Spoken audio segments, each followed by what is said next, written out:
Beneath the sleeping hills, they whisper that the hills once breathed fire. The black thunderheads gather in this forsaken stretch, curling over the earth like a fist. These words slide between the teeth of elders seated round flickering hearths.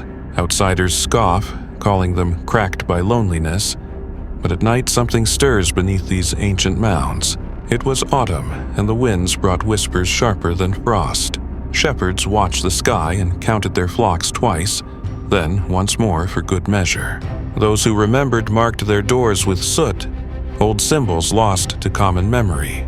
A wanderer named Mace came to the village, laughing with iron on his heels, mocking superstition. He asked why the villagers trembled in their beds while the moon danced in freedom. No one answered.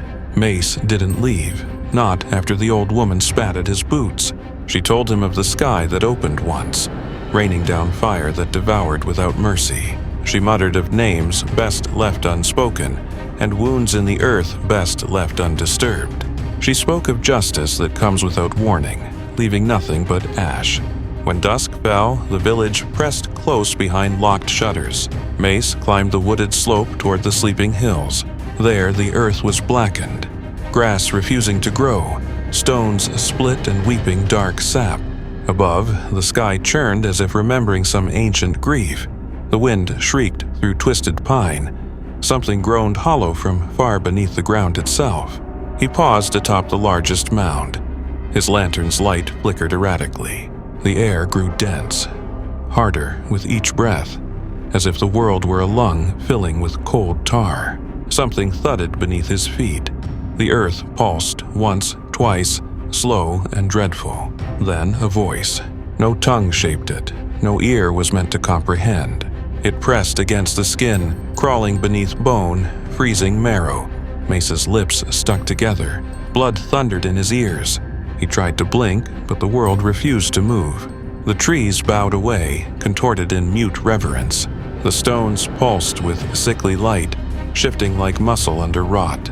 A presence, titanic, formless, began to rise, unfurling through the veins of earth, wearing the night as its shroud. It was not man, not beast. Its thoughts were rivers boiling under ice. Mace stood paralyzed, his heart kicked like a hunted thing. The presence pressed closer, its touch a plague, blistering the ground and souring the air. In its wake came a procession.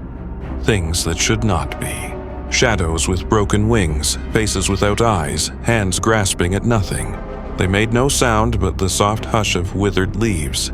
Mace tried to scream, but nothing would come. The presence shifted, impossibly vast, and for a moment he glimpsed a face. Too many eyes, each eye fixed on a different sin. A mouth yawning open, filled with darkness that ate light. It spat the light back as smoke. Its voice split the sky. Who names me? The words burned themselves into Mace's skull. Behind his eyes seethed visions. Villages scoured by fire. Rivers clogged with ash. Armies obliterated in silence. A city shattered under thunder. Its people vanished in a blink. This was the justice of a god who judges not with mercy, but annihilation. Mace staggered back, lantern tumbling. The flame guttered out. The presence pressed in, each breath an agony, his body unraveling, bones brittle, flesh crawling, mind howling. The thing asked again, not in words, but in the twist of the gut and break of will. Who dares? And the hills began to bleed. Cracks split open in the earth, weeping smoke and black ichor. The trees warped, their trunks splitting, branches curling inward like claws. The procession circled Mace, faces melted and reshaped, each worse than the last. Behind them, the presence grew, drinking moonlight, warping air and shadow. With each pulse, the ground heaved, and forms within the soil struggled toward light. Their features stretched into masks of dread. Time fractured. Mace tasted every life lost in the old stories. Felt ancient fire's heat, the silence after. No hand came to save him. No prayer could rouse mercy from this thing old as creation. Nameless, but marked the world with scars. He fell to his knees and begged, though words meant nothing here. All that remained was the drumbeat of the presence. the shriek of the wind, and the certainty that nothing forgotten ever truly sleeps. The moon vanished, torn behind roiling clouds. The last thing Mace saw was the face, a shifting ruin, smile wound full of darkness, its eyes split like rotten fruit. Then the pressure ceased.